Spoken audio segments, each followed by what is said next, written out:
Ես արդեն 65 տարեկան եմ, ես չեմ տեսել, որ հոգևորականին բերեն կանգնեցնեն դատարանի առջև։ Եվ նմանատիպ հոգևորականին ես չեմ կարող իրան, ասենք, շատ բնութագրել հավատքի հետ կապված, բայց որ ինքը հայրենասեր է, փաստ է։ Ինքը շատ հայրենասեր է, չկոդորվող անձնավորություն է, եւ հետո այսօր իրենք դադում են ոչ թե անհատին, իրենք դադում են հայոց խիղճը եւ հավատը։ Ամենասարսափելին դա է, որ այսօր մեր բարեխոսը տիրոջ դա հանդիսանում են մեր հոգևորականները, իսկ դատավորն Աստված է իրենց կատարած գործերի, մենք պետք է իրանց բերանի խոսքը լսենք, ոչ թե պետք է մենք քննադատենք կամ դադենք, ասում է մի դադեք, որ չդադվեք, մենք իրավունք չունենք, դա Սուրբ գրքում է գրված, ուրեմն դա իրենց գործը չի, բայց այդ խոսքի համար սրբազան դատել, դա առնվազը կարող եմ ասել անբարոյականություն է, ուրիշ ոչ մի բան, դա վախ է, որ իրենք վախենում են, հետո դա այն է, ինչ որ հիմա անում են հայ ժողովրդի գլխին, ուրեմն խելացի մարդկանց, հայրենասեր մարդկանց, հավատքով մարդկանց, հայրենիք սիրող մարդկանց բոլորին ուրեմն դադում են Հայաստանի Հանրապետությունում, դա արդեն փաստ է երևում է 7000-ից 10000 տարեկան սրանք դատավարություններ են անում եւ մարդկանց կալանավորում են, այսինքն ինչ որ անում է Էրդողանը Թուրքիայում, Ալիևը Ադրբեջանում, նույնը անում է այս տղան մեր երկրում եւ սա արդեն երևում է, սա արդեն փաստ է, ել չի կարելի ասել թե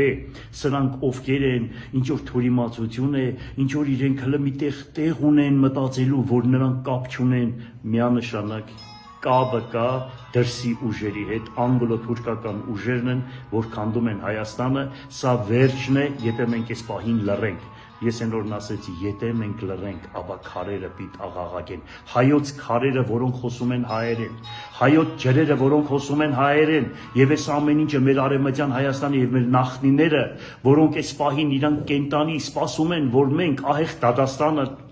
Թուրքին լինի, եթե այսօր մենք դավաճանենք, դավաճան անունը դարձել է սովորական բան։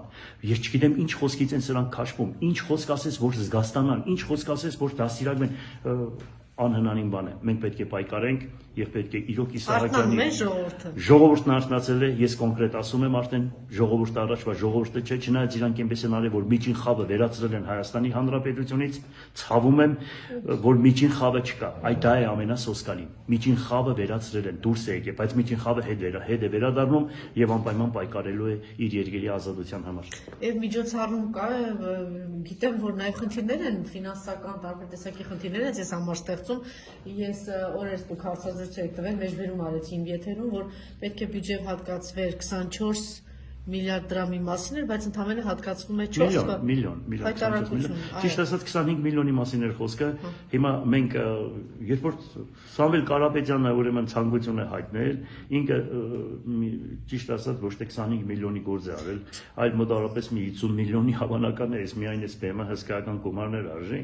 եւ եթե ցանկություն հայտնվում է, այս միջոցառումը չէ, առհասարակ որ մեծ բաներ կա, որ դիտրամադրելի գումարներ կա քաղաքի ման, դա է դրա մասին խոսքը, այսինքն քաղաքից ճիշտ ասած հիմա մենք պատրաստվում ենք, հիմա դիմացը եւ նախագիծ արդեն ներկայացված է, դիմացի ավականու նիստին անպայման պետք է ես դա դիտամ Հայաստանի Հանրապետության կառավարությանը։ Ուրեմն դա կայանում է նրանում, որ 85 միլիարդ դրամ քաղաքից հավաքվում է, տարվում է հանրապետական բյուջե, հետ է վերադարձվում 4 միլիարդ։ Ասենք աշխատավարձերը, թոշակները եւ մանկավարժներին, բժիշկներին որոշակի գումար, իրոք իրանք նորից աշխատավարձ է տրվում այնտեղից, դա ընդամենը կկազմի 10 միլիարդ, բայց 85 միլիարդը ուր, 10 միլիարդը ուր։ Պատկերացրեք, աղետ տեսած քաղաքը, որ 37 տարի ասվում է, թե ամենաանապահով խավը ապրում է Գյումրի քաղաքում, եւ այսօր պետական մոտեցումը սարսափելի է, ես գրություն եմ ուղարկել, ձեր պետական մոտեցումը ցույց տվեք Գյումրի քաղաքի նկատմամբ, պետությունը ինչ անում, ասֆալտապատում, գիտեք այդ ասֆալտապատում այն ժամանակ ինքը ասում էր, թե ասֆալտապատումից շատ ատկատներ կա, հիմա այդ ատկատների մասին է, դրա համար եք անում, 37 տարի մարդիկ տոմիկների մեջ փտում են, 13 տարի դուրս եմ եկել, մի բնակարան չեք կառուցել, մարդիկ խեղաթյուրված են, հլարեք իմ ընդունելությունները տեսեք, ես տեսնում եմ մեր ազգին, ես սիրտս լցվում է, հիմա էլ եմ ես հուզվում, որովհետև սարսափելի վիճակ է։ Դուք մեր տեղը եկեք հələ տեսեք, հասկացեք, թե ինչ է ժողովրդի վիճակը։ Ժողովուրդը խորքեկան հիվանդ է դարձել, ժողովուրդը խեղաթյուրվել է 37 տարի կռիսների, բաների մեջ ապրում են։ Դուք ասֆալտ եք անում, ինչ է դա ատկատ կա, ես չգիտեմ ինչ կա։ Եկեք բնակարանները կառուցեք, վերջացրեք, սրանով չի կարելի այսքան պահել այս մարդկանց, վերջը չափ ու սահման կա։ 30-40 գործարան է ունեցել այս քաղաքը։ 1926 թվականին, երբ որ երկրաշարժ եղավ, ուրեմն առաջինը կառուցեցին գործարանները, տեքստիլ կոմբինատ կառուցեց, որտեղ աշխատում էր 8000 բանվոր։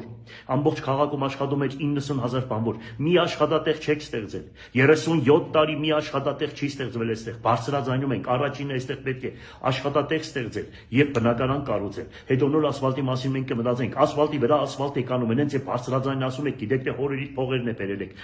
Գումարները բերում եք եվրոպական բանկերից, հետո